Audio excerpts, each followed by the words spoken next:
ku hi ngai tro cho a thona min pe tu ge sa thona min pe tu in le lo a thona min pe tu kan so kha na thot song lo ron pe tu min chom tu central scheme phanga min chom tu khovel min hu ti tu na suan sa English Mizorama chanchin tha min ran chui tu te ai kan chang tang to kan hau sa to zo chu mi din huna min chuai theng tu chu BJP ni til theng thei lo ma ni se congress te han sok thang le se chuan ne khu ta kan lo ni ma se BJP so thar ton MD BJP hian sali bor ver nei do ni chu ta chuan BJP Mizoram MB kan lo nei ve lo chuan vai be chasi ter min pe do ni chu mi huna chuan nang le ti kan lo do ni no Mizoram thangan asai missionary nuai khat tir sok ko kon kan ho sa ngai ni tuna kan so khan sa PM ko hian mati thei lo suma nei lo minister ni chu a za kha sumom si lo MLA ni za kha minister ni phei za kha CM ni phei chu a za kha kan har sa don lo tuna hian chu wangin ra theina ta min phai sok ko chu tun din muna mai hian BJP candidate kan lo thal tin hi akong om chu ni do ringo kha lo oi do lo chia chen lo kan ni chu ta kan nom ra kan phone number po kan ho tu te lan ka te chewa tin khai thiam lo an nom ni pon kan soi te re na debate hui tu min nom ni pon kan chau se kan ni tu po min dia ne an lo o cha bo wang de lo se digna alal chi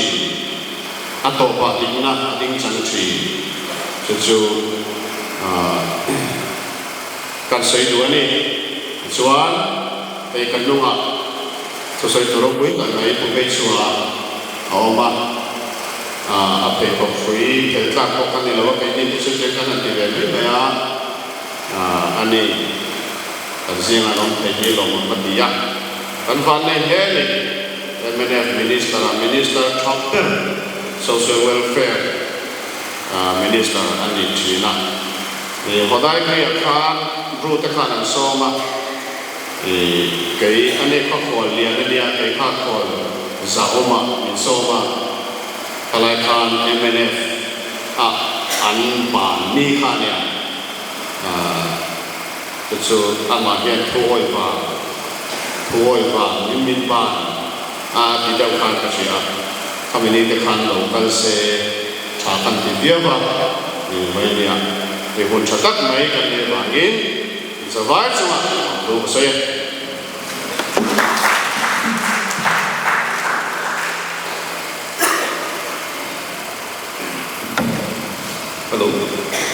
hello kan ning tu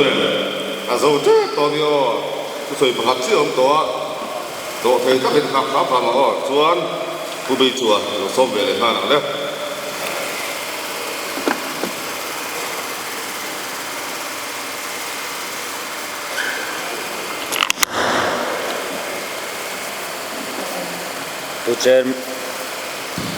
to chairman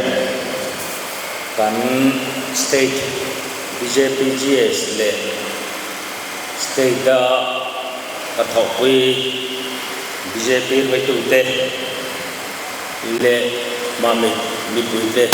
masai ji bai ka bo chewa mami khoi hi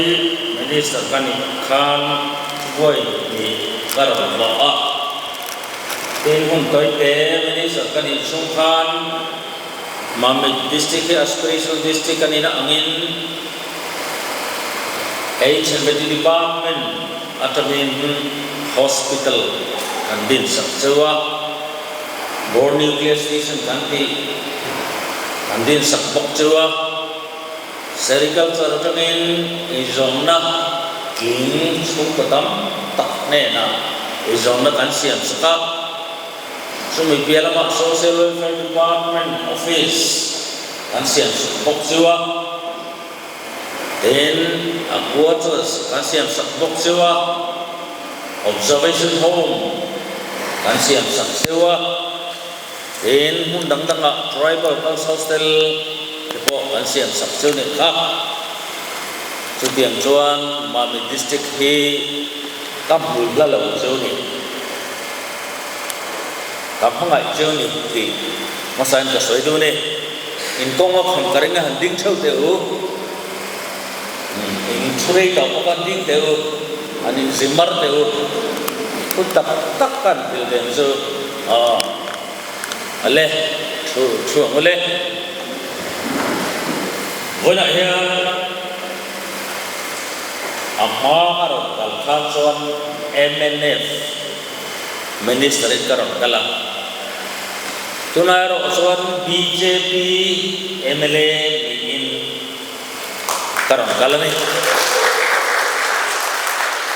heng he kan khia ta koi mo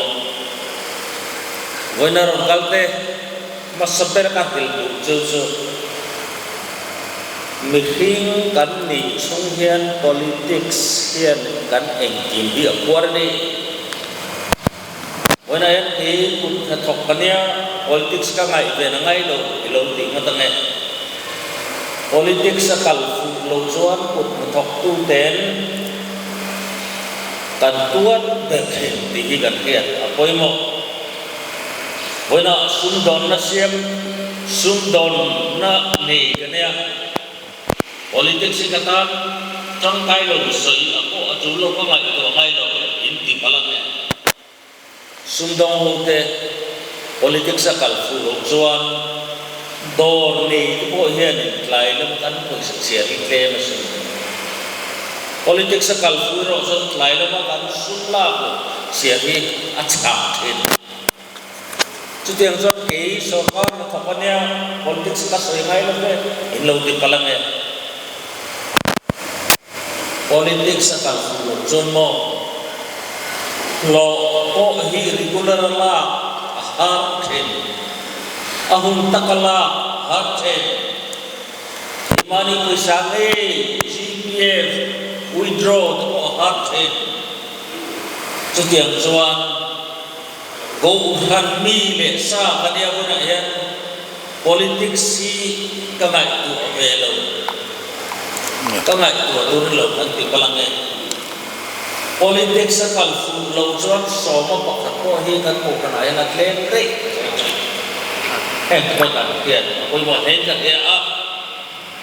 wala so India ramen in than pui kan ma chon do na member of parliament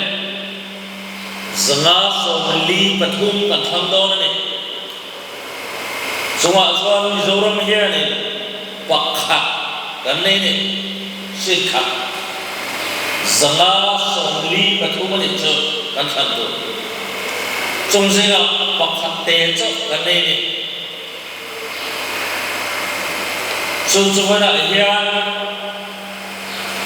political party ni official candidate siang ka kanunau congress nan siama kanunau ZPM dan siam ka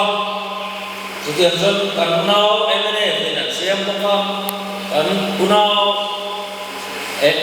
PC party pun nan siama ini BJP pun siam ni 2000 politics aso thi lo na theng tu fiat thia enge ni India ram aniamo state aniamo kan malama lo theng tu tin zon thiam le ngai ruwa thiam na ni politics a kal fu kan ti te gen ni thene ona kan san tu hi ngai to ta ula India ma kum som chom BJP in sarkar na local pui to khovelina tu khovel ma ina anti thelo ha sapola ko roket kap sotu khoi dro kui tak kumudi kan nei ni amar hoina son suni India ni nasak din ma ni su tunakan kan tura ko hem political party dang an onta a khovel ni mu ale India ram ni puitin ni mu a ko BJP a sarkar le chiang do ti an mudana ni achela worde pe chon le di pe la kan pe chelo tu ang ni BJP sarkar che chu an ti ni chút tiếng này sử dụng với nó hiện sự MP election kan ni tu acuan political party dam atani mi baru kan ni kan on suaka ni chung mi baru chung mi chata tak kan ni lekat dia mi fail mi chata tak kan ni sulai chuan kan rilu kan na itu tu racu atu hiye vota ila central akuan sarkar na phone tu ni ang bi zorom ni kan kan setia angai ta bona ke dia ya ram sab kan le ram state house of the point BJP kan om di kan state down kan state down so na ni anti mol la ya ini state no bok te policy kiam lo bina BJP de do kan ti sumo kan ngai to hativa chúng to tak em bona mami district ko kan hilang cho example la ni ko family somni pathum MLA general election Siaha district chuan MLA seat bani district so bakhat district so men BJP anti thingla Siaha district chuan MLA za BJP kani thingani bani tu chuan Delhi atalta kini ai ma in kan BJP home to te kan prime minister te kan home minister te kan national president te kan minister hang te kini ai ma in lo so ko turin min lo welcome ane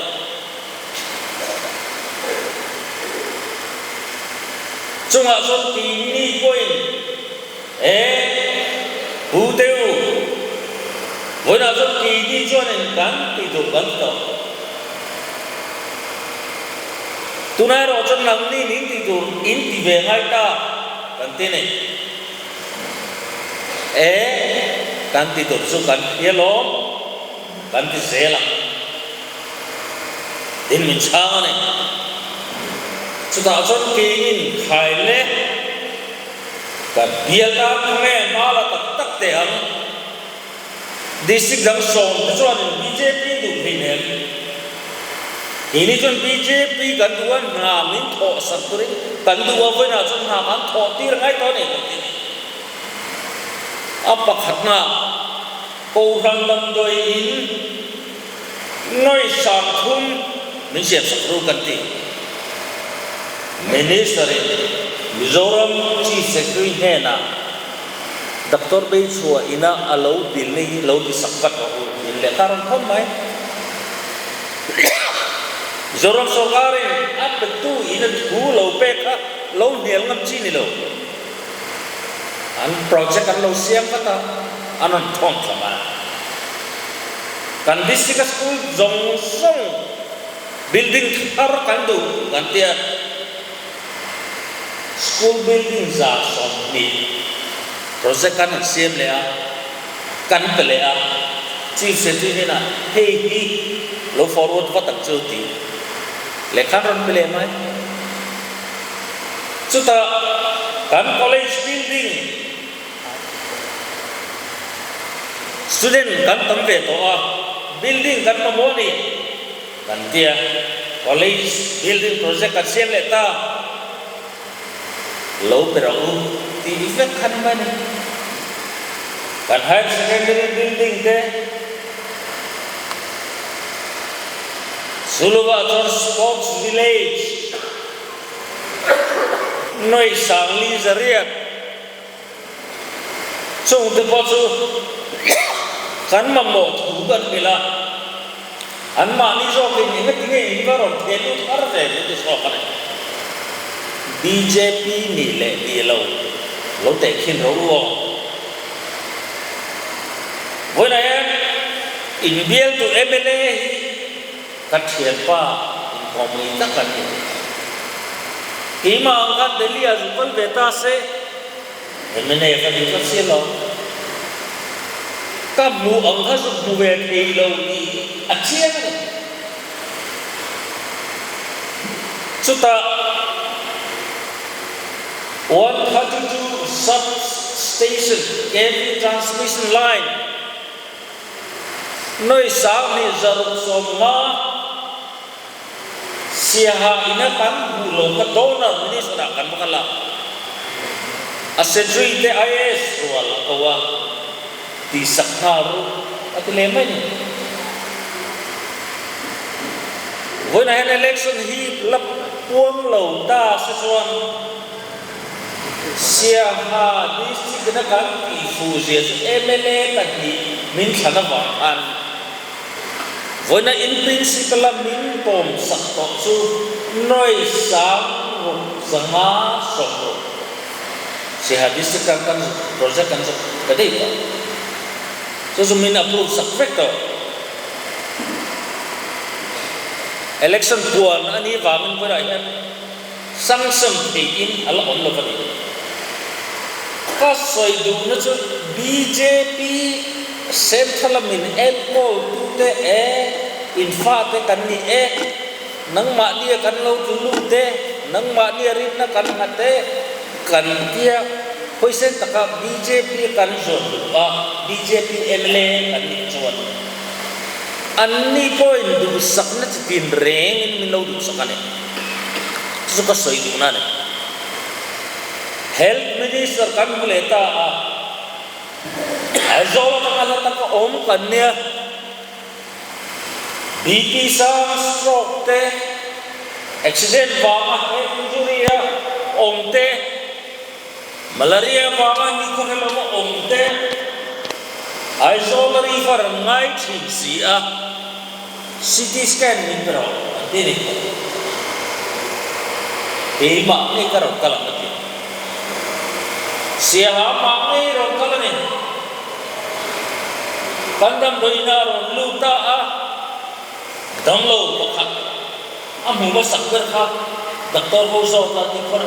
lo le kha hi en case ne atia stroke ni ko en tin nge itia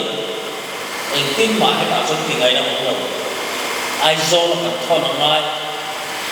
kulai ka zu dil trong kon le lai practical kha ai min che ni arilu khoi itu CT scan ka pernah tu dialysis call ima biar patut min pek pakat ka pernah tu dialysis call dan doinan fangkola to pa chuan apie person surgery ne na siha hospital hi medical college kan upgrade medical college kan siamang recommendation siam halang chetu mere Indian Medical Council recommendation siam halang chetu mere election zo kan bo zui anga sia ha chon medical college kan lo nei be to anga medical college kan ni chon dam lo le tin dang kan lo pui na tur chu thu dang kha college thok tur na an tam tur je ta ka tu chu eng wang e kan ni chon BJP kan ni wang ni chu MNF khala ni rengila chu thil chu thleng me lo MNF ni soi sia ni lo so in the thiam ka ro chu wang chuan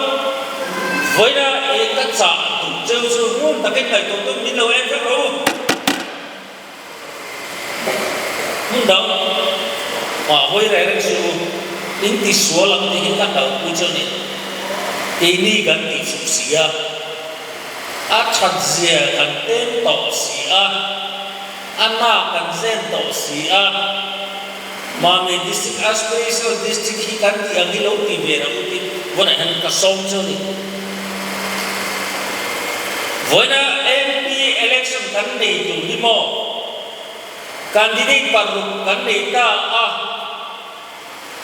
BJP candidate ni lo candidate dang hi lo thang king ta ila central BJP Minister kapu dia ngam le ngam lo chung chunga ku chu do tu durang ni voina kan official candidate pu wangun lo ka BJP candidate in tikli era chon central atang kwan adil tu di lovin up tu di mula do ti hi takil chu ni vana chuan khovela ramrong phui bel ni tu chon north east hi kan ti chang ka ngai ni ti modi yen police anei ni chunga wang chon vana kan north east kan candidate ho hi chuta ila Manipur kilo Arunachal kilo chu BJP nin omlo ini chu BJP president ni state president ni candidate akan siapa state president ni chu BJP kalau macam anglala ni chu ngai chu candidate akan siapa với lại em cán thần kinh doanh kulaya ra mai lo ang GMP ni do lo Minister ni ang pangiyang ti kan rin ni kalau ta sa kini pun na tinge imper lo tin niya MLA kanina ang nasakin kata kasutala Indian Minister portfolio khat encall ringon po himo state pakhat di mason tu chuanin atam ni tu mo dito so pa asumle pai encall tu Ministry of Minority Affairs January akan ka sukala kan poisa liam tu kan man lawa mangman lawa aliam mai tu ni violence sama omati tu chung tu han encall ta mai se Minority Affairs ki wat pon encall ta se zoram tu le wang nas ta kare ti dang lam do development is within the zone down chu chu ni bora BJP for atul hiya na chan chu silai jang kan now chen khaten ko ram chen khaten BJP se Hindu party chu ti khati anti India ra mi ro khomela mi hin tam na ban kan ni to chung mi hin tam tak ka chu vai na kan su kal chu mo mi an tam se ku heng zong ni an no bu ma ta an hin chua an ni thei do na ni aku ya an ku ji am fa ang ve di ko na tam ni chung singa sa so re chu Hindu an ni Christian chu party lek kan ni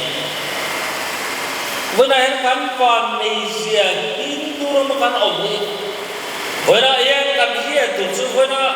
BJP le Hindu na sa takamit di tu ti mo ani le ang home tu ti Christian na ni deli ako Congress ro ta se Hindu pachal thau lo ni với là India hôm ấy kulai ở đâu đây ta sẽ Presbyterian anh đi đó nó mi anh đi theo Baptist anh đi đó nó mi anh đi theo lâu mấy